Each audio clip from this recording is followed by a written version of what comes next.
What is up, everyone? It's Dylan.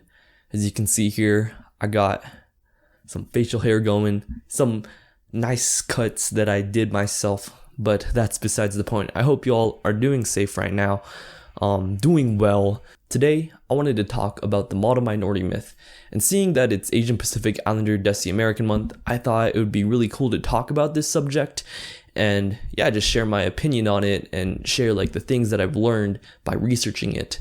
So I actually tried to make this video around 4 times now, and I could really never get my ideas out there, so I'm trying to do this, off the cuff and just see how that would work. I actually made a speech about it around a year ago for my senior year, and it was for this speech competition. We had to just talk about an idea and analyze it. And I thought the model minority myth was something that wasn't really political, but more of a thing that you had to learn about, or something that you can be educated upon rather than something that is a political matter.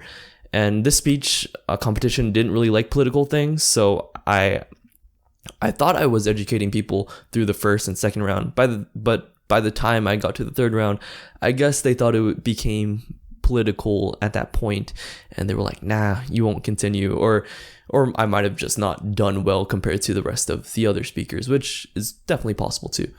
But now I can talk about it with you all. So yeah, let's just get right into it. So first, what is the model minority myth? What is this thing that it seems that Asian Americans always talk about in, especially the ones that are becoming more prominent in the media and such?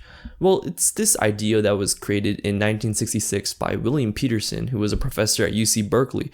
And he wrote this article in the New York Times about how 20 years ago, they were at rock bottom, but 20 years later, in 1966, he was seeing them in the colleges. He was seeing them become productive and be leaders and essentially live the American dream. And he wrote an article about that, basically coined the term model minority. So at the time, he coined the term model minority, but it wasn't exactly called out as a myth until people started reading up on this and people began to believe this idea that Asians were somehow the model minority.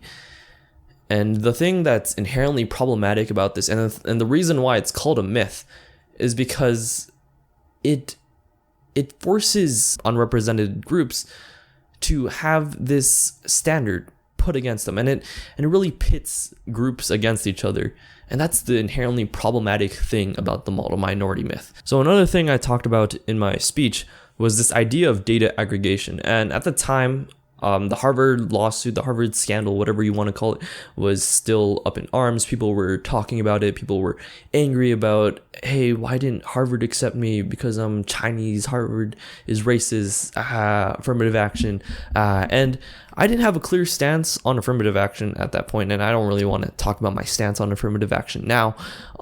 But basically, the idea is that Asians are aggregated into this group, the Asian umbrella, and this causes a lot of problems as well. And this is kind of because of the model minority myth, and this causes a lot of problems since Asians are somewhat expected to have this certain level of status. They are expected to be middle income or high middle class income earners, because there are a lot of rich and wealthy Asian Americans in the world, but there are a lot of Asians who have just immigrated to the United States, and it doesn't cover a lot of subgroups that are more, I guess, early to the to trying to attain that American dream. Like people who have just come from Southeast Asia, for example, they haven't had the opportunity to build wealth over time, which a lot of people talk about, and that's a reasoning that a lot of people use against the model minority myth.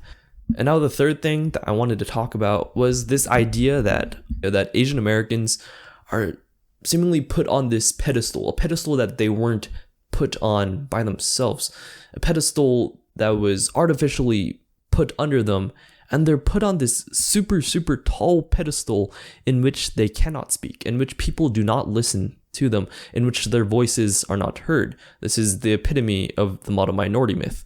It's this idea that Asian Americans cannot let their voices out because they are perceived to be this high level. They are perceived to not have the problems that other minority groups face, and that just discounts all the people who are sons and daughters of immigrants.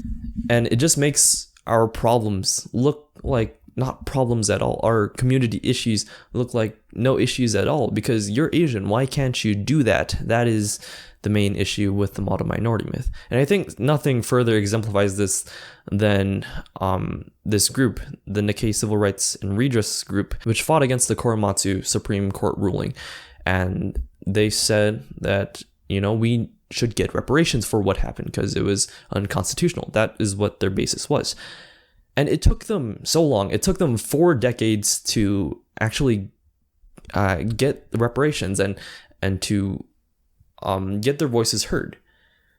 And I think that really exemplifies how detrimental the model minority myth is, because Asian Americans were put on this pedestal. They were put at this level where they're trying to get their voices heard. They're trying to talk about the problems, how they've been oppressed, how issues have affected them, but they weren't able to because no one would listen. No one would listen to the problems of a group that they would see as the model. How could a model have problems? I personally think, and something that I tried to hit home in my speech, was that people should be evaluated or judged more so on their character of what they've done with their resources, whether their resources be scarce in a relative sense or whether their resources be abundant in a relative sense.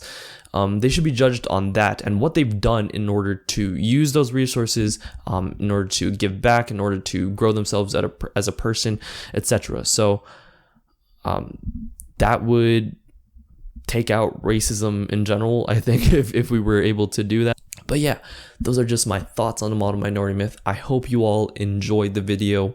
If you want more videos like this, then please let me know.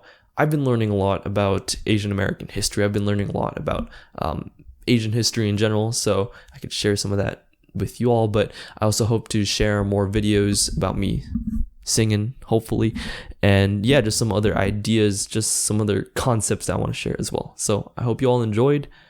If you really liked it, please leave a like. If you really want to support the channel, please subscribe. Let's get to 5K subscribers. Ooh, I'm sounding like a real YouTuber now. Well, I'll see you all later and have a good day. Peace.